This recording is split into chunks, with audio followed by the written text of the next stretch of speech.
bangsa Malaysia diperkenalkan oleh Mahathir Mohamad, iaitu Perdana Menteri Malaysia yang ke-7. Beliau bertujuan untuk mewujudkan identiti kebangsaan yang eksklusif bagi semua penduduk Malaysia. Dengan demikian, meninggalkan dasar kebudayaan yang menegaskan identiti etnik Malaysia. Beliau Mahathir Mohamad berkata, ia bermakna orang ramai dapat mengenal pasti diri mereka dengan negara bercakap bahasa Melayu. Kepribadian identiti bangsa Melayu yang terkenal dengan sikap lemah lembut dan berbudi bahasa jelas terpancar dalam proses pembentukan sesuatu acara atau majlis, yang mana acara dalam majlis itu memerlukan sikap sabar, kekemasan, keikhlasan dan ketelitian. Simbol identiti Melayu dalam perlembagaan dicerminkan dalam peruntukan bahasa Melayu sebagai bahasa kebangsaan dalam perkara 152. Hak-hak istimewa Melayu, iaitu dalam perkara 153. Raja sebagai ketua negara yang membentuk landasan nasionalisme, iaitu bahasa, agama Islam dan yang dipersetujui sebelum kemerdekaan raja. Tamadun India merangkumi dua bahagian, iaitu Indo-Arya yang berpusat di utara India, manakala Dravida yang berpusat di selatan. Masyarakat India di Malaysia berasal daripada Indo-Arya dan Dravida. Dari segi aspek budaya, masyarakat India mempunyai budaya tersendiri. Antaranya ialah dari aspek sistem kasta, peringkat kehidupan, objektif kedudukan serta kedudukan wanita. Terdapat 5 kasta utama, iaitu Brahmin, golongan intelek dan ahli agama, Ksatria, pemerintah atau tentera, Vaishya, pedagang atau peniaga, Sudra, buruh atau petani, Pancama, golongan murtad. Selain itu, kedudukan wanita. Pada zaman Veda, iaitu 1500 hingga 1000 sebelum Masihi, wanita diberi kedudukan yang sama seperti lelaki. Namun begitu, pada zaman Veda berakhir, wanita dihadkan aktiviti dan tertumpu kepada perkahwinan semata-mata. Wanita tidak berhak hidup setelah kematian suami. Mereka akan dibakar bersama mayat suami. Terdapat 4 agama dan kepercayaan masyarakat India. Antaranya ialah Hindu, Buddha, Sikh dan Jaini. Terdapat 5 prinsip agama Hindu, iaitu wujud Tuhan Tunggal, manusia itu suci, perpaduan melalui cinta, keharmonian agama, serta pengetahuan tentang sungai yang suci, kitab suci dan mantra suci. Terdapat 3 perayaan Hindu yang utama di Malaysia. Antaranya ialah Deepavali, Thaipusam dan Punggol. Masyarakat India menyambut Deepavali pada 14 bulan Aipasi dalam kalender Tamil. Mereka akan menghias rumah dengan pelita dan mercun akan dibakar. Mereka juga akan mengadakan gula-gula dan hadiah kepada ahli keluarga, sanak saudara dan jiran. Mereka akan melakukan upacara sembahyang dan keagamaan seperti mandi minyak untuk melambangkan kesucian. Kuih seperti maruku, ladu dan kuih manis adalah juadah popular pada hari Deepavali. Selain itu, Thaipusam, penganut akan membersihkan diri melalui doa dan puasa. Selain itu, penganut juga akan bercukur dan berjalan di laluan yang telah ditetapkan. Seterusnya, perayaan Punggol. Perayaan ini dijalankan pada permulaan bulan Tan. Dikatakan apabila matahari bergerak ke utara, maka Uttarayana mewakili pergerakan matahari ke utara. Pada perayaan ini, rumah akan dihias dengan tebu, pelepah kelapa dan kolam yang berwarna-warni. Terdapat beberapa kesan yang ditinggalkan oleh tamadun India. Antaranya adalah agama.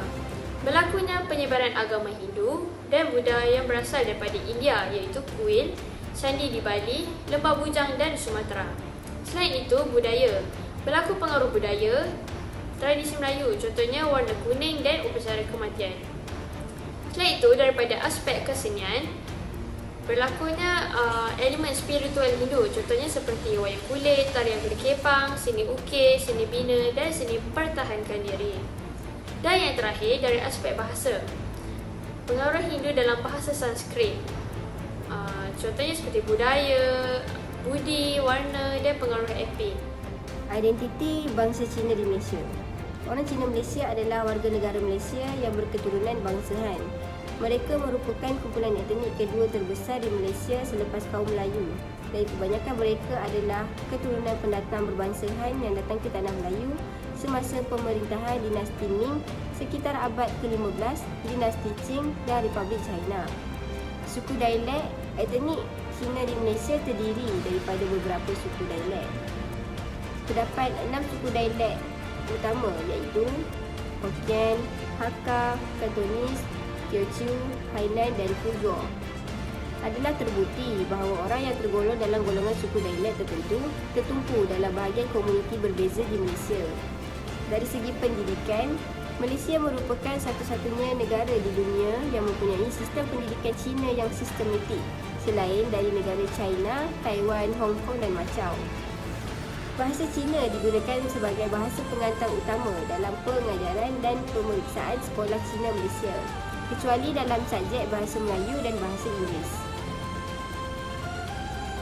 Menurut Kementerian Pendidikan Malaysia, hanya sekolah jenis kebangsaan Cina SJKC dan sekolah menengah jenis kebangsaan SMJK dapat menerima peruntukan kerajaan, manakala sekolah tinggi persendirian Cina adalah sekolah swasta yang tidak dapat mendapat sebarang peruntukan kerajaan. Laporan Razak menggunakan istilah berpendidikan Cina untuk merujuk kepada penduduk Cina tempatan yang belajar di sekolah Cina sebelum 1960-an. Dari segi bahasa, masyarakat Cina Malaysia menggunakan bahasa Mandarin sebagai bahasa komunikasi antara mereka. Mereka juga akan menggunakan bahasa dialek dalam komunikasi antara suku dialek yang sama. Bahasa dialek utama masyarakat Cina adalah bahasa Hokkien, bahasa Kantonis, bahasa Hakka dan bahasa Teochew. Bahasa Mandarin baku juga akan digunakan oleh masyarakat Cina Malaysia dalam komunikasi dengan orang Cina dan orang Taiwan. Dan bahasa Kantonis juga banyak digunakan dalam komunikasi dengan orang Hong Kong dan Macau, orang Cina Kanada dan orang Cina Amerika Syarikat. Manakala bahasa Melayu dan bahasa Inggeris akan digunakan sebagai bahasa komunikasi antara masyarakat Cina dengan kaum Melayu, kaum India dan orang asing. Dari segi agama, kebanyakan orang Cina di Malaysia dikategorikan sebagai penganut agama Buddha atau Taoism. Secara tipikalnya, orang Cina mengamalkan sejenis agama integrasi nilai-nilai agama rakyat Cina, Buddha, Taoism, Confucianism dan penyembahan nenek moyang. Walau bagaimanapun, terdapat minoriti masyarakat Cina menganuti agama Kristian, Hindu, Islam dan sebagainya. Dari segi makanan, orang Cina Malaysia makan semua jenis makanan termasuk makanan Cina, Melayu, India dan Barat. Tidak ramai Cina Malaysia adalah vegetarian dan kebiasaannya penganut agama Buddha yang taat. Makanan Cina Malaysia mengandungi persamaan dan perbezaan dengan makanan Cina di China.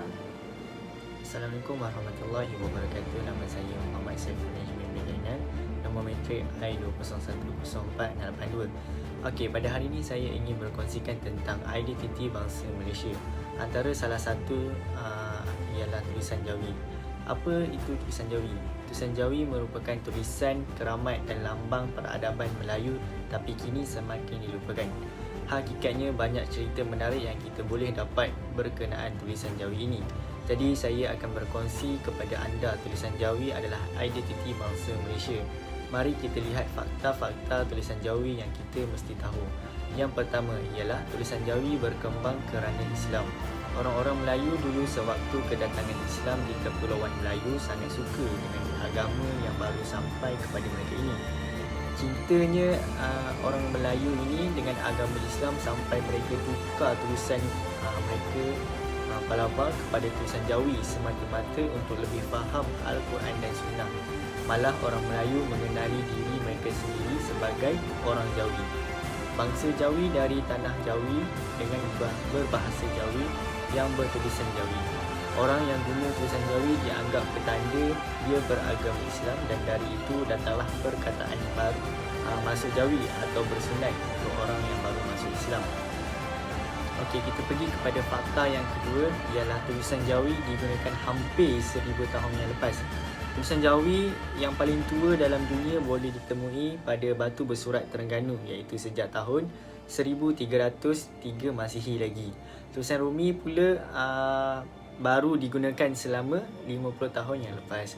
Okey, fakta yang ketiga ialah Jawi tulisan ilmu, budaya dan peradaban. Tulisan Jawi digunakan secara meluas di Nusantara dalam pentadbiran, adat istiadat, perdagangan dan pendidikan. Tulisan perundangan macam Hukum Kanun Melaka, Undang-Undang Johor, Pahang dan Kedah semuanya adalah berdasarkan tulisan Jawi. Tulisan Jawi juga adalah tulisan yang paling berkuasa di alam Nusantara. Surat Raja-Raja Melayu kepada Raja Portugal, England dan Perancis semuanya adalah bertulisan Jawi. Karya ulama-ulama semacam Daud Fatani, Abdul Samad Al-Falambani, Ali Abdul Rahman Al-Kelantani semuanya ditulis dalam Jawi, dan bila mesin pencetak Kerajaan Mekah didirikan buat kali pertama pada tahun 1884, dicetak kitab-kitab Jawi yang diberi nama Kitab Kuning. Fakta yang keempat ialah tulisan Jawi berkembang dan berevolusi. Dulu tulisan Jawi asal memang serupa dengan tulisan Arab, tapi kemudian berubah sedikit demi sedikit untuk membantu pembacaan orang Melayu, sebab Jawi sebenarnya satu tulisan yang rumit, banyak boleh salah baca. Okey, fakta yang kelima ialah Jawi merosot dengan penjajahan Barat. Jati diri orang Melayu kini terhakis sedikit demi sedikit dengan kuasa penjajahan Barat. Pada tahun 1996, Kongres Bahasa dan Persuratan Melayu membuat keputusan sudah sepatutnya tulisan Rumi dirasmikan bagi Persuratan Melayu dan tidak menghapuskan tulisan Jawi sehingga masa yang menentukannya. Sehingga pada tahun 1996, Akta Bahasa Kebangsaan mengisytiharkan tulisan rasmi bahasa Melayu ialah tulisan Rumi. Pada masa kini, sultan-sultan di negara kita telah bertitah supaya papan tanda di jalan, premis-premis kedai berlesen haruslah ada unsur Jawi, seperti bank negara, bank di SIMB, bank Islam. Kalau kita tengok semua ada tulisan Jawi dan bahasa Malaysia untuk memartabatkan semula tulisan Jawi di negara kita ini. Ini adalah salah satu cara untuk memartabatkan semula tulisan Jawi yang semakin pupus. Hai, Assalamualaikum. Nama saya Nusyairah Huda binti Hasnan. Nombor metrik I20104654. Saya daripada kumpulan 12. Nama pensyarah saya ialah Syah Muhammad Akmal Abdul Halim. Dan topik saya untuk merumuskan pada hari ini ialah tentang identiti bangsa Malaysia. Okey, apa yang saya boleh rumuskan dalam topik ini ialah terdapat pelbagai faktor yang menyumbang kepada identiti bangsa Malaysia kita, antaranya ialah bangsa, bahasa dan juga penulisan. Okey, bangsa ini terdiri daripada 3 kaum, iaitu bangsa Melayu, bangsa Cina dan juga bangsa India. Okey, manakala penulisan ini terdiri daripada tulisan Jawi yang melambangkan bangsa Malaysia. Okey, bahasa ni dia merupakan karakter yang relevan dalam pembentukan identiti.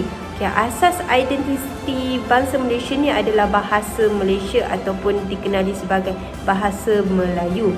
Okey, bahasa menentukan budaya dan juga sebaliknya. Okey, bahasa ini adalah perkara penting dalam hubungan dengan pembinaan negara bangsa. Okey, sekiranya seluruh etnik ini menggunakan satu bahasa, maka akan lahirlah sebuah bangsa. Okey, Malaysia ni ialah sebuah negara yang berbilang kaum yang hidup dalam keadaan amai dan damai. Okey, 3 kaum yang utama di Malaysia ialah Melayu, Cina dan India. Okey, Melayu ini ialah merupakan kaum yang terbesar dengan membentuk 54% daripada penduduk Malaysia. Okey, Melayu ini adalah satu kaum yang beragama Islam, berbahasa Melayu dan mengamalkan budaya Melayu.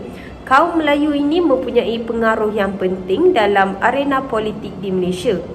Okey, seterusnya ialah kaum Cina ataupun bangsa Cina, di mana Cina ini mewakili 25% daripada penduduk Malaysia dan tinggal di bandar besar di pantai barat Semenanjung. Okey, Cina ini telah menetap di Malaysia selama berabad-abad dan membentuk kumpulan etnik yang kedua terbesar di dalam Malaysia. Okey, kebanyakan kaum Cina ini beragama Buddha, Kristian ataupun berbahasa Mandarin, Hokkien, Hakka, Cantonese dan juga lebih dominan dalam bidang ekonomi. Okey, kemudian masyarakat India ini di Malaysia adalah masyarakat yang paling terkecil antara 3 kumpulan etnik utama ini di Malaysia. Okey, India membentuk 7.5% daripada populasi.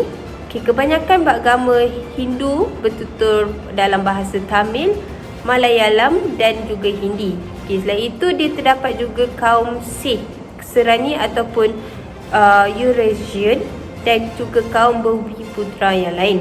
Okey, bahasa Melayu ini ialah bahasa rasmi Malaysia, tetapi bahasa Inggeris digunakan untuk perniagaan. Akhir sekali ialah mengenai tulisan Jawi. Ia berlandaskan daripada huruf-huruf dalam Al-Quran dan juga lebih fokus kepada keseragaman dalam sebutannya.